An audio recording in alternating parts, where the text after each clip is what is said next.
ভাই বসো। বিসমিল্লাহ, আল্লাহ বিলিয়ে সকাল থেকে একটা কাস্টমার পানু, তাও দেখি চুল দাড়িটা কাটি দিই।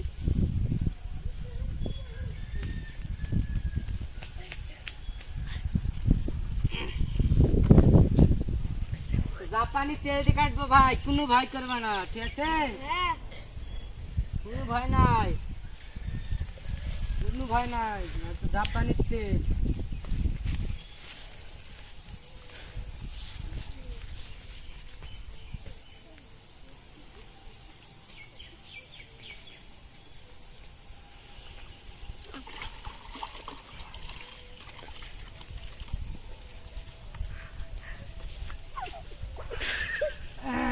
এই যে জাপানি লাঠি, এটা এইসব মাল দিয়ে তো চুল দাড়ি কাটতে হয় গো, দেখিলাম।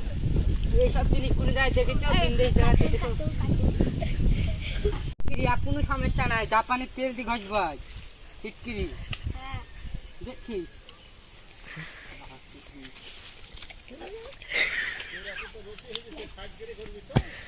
থাম, চুল দাড়ি গেলেন কাটতে হবে আপনার, না না দাড়ি কাটবো খালি। হ্যাঁ দাঁড়ান আপনি, কোনো টেনশন নাই, কোনো টেনশন নাই, একদিন থামেন খালি, একদিন থামেন। নেন, হয়ে গেছে আপনার দাড়ি কাটা।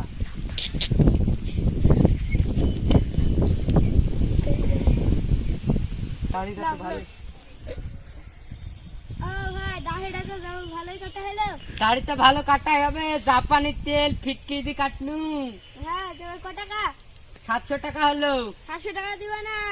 নিলে 500 টাকা লেন, নাহলে আমার ছেলেকে পাঠাচ্ছি চুল কাটতে। যা যা পেটি দাও। ও বেটা, চুলটা কাটতে আসো গা। যাচ্ছি। কেন আপা আমি তাহলে? কে চুলটা কাটে না, আপা বললো। তাই 500 চুলটা কাটিয়ে দিচ্ছি তোমার। আজ দান আমার লাকি দান গো।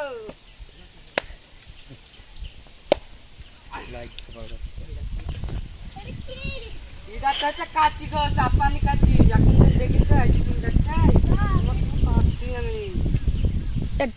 খাওয়ার টাইম হতে হয়ে গেল, বাল কাটছে চুল, আয় খাই আসি যাই। খাওয়া দাওয়াটা ভালো হলো, যাই দোকানটা বন্ধ করে এসছি, ছেলি সহ দেখি কি করছে।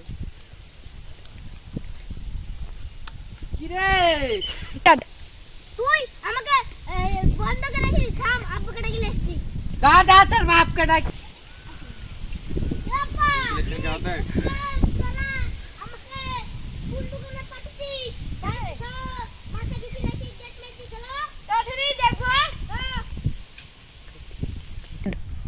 দোকানদার, চুল আমার টাকা বাইসেতে থাকে দিয়েছিলি, তো বন্ধ করবো না, আমার খিদে লাগছে, তো বন্ধ করবো না ভাই। আমরা এই চ্যানেলটা নতুন খুলেছি, এই ভিডিও গুলো করতে আমাদের অনেক কষ্ট হয়, তো আপনারা প্লিজ লাইক কমেন্ট শেয়ারটা অবশ্যই করে দেবেন।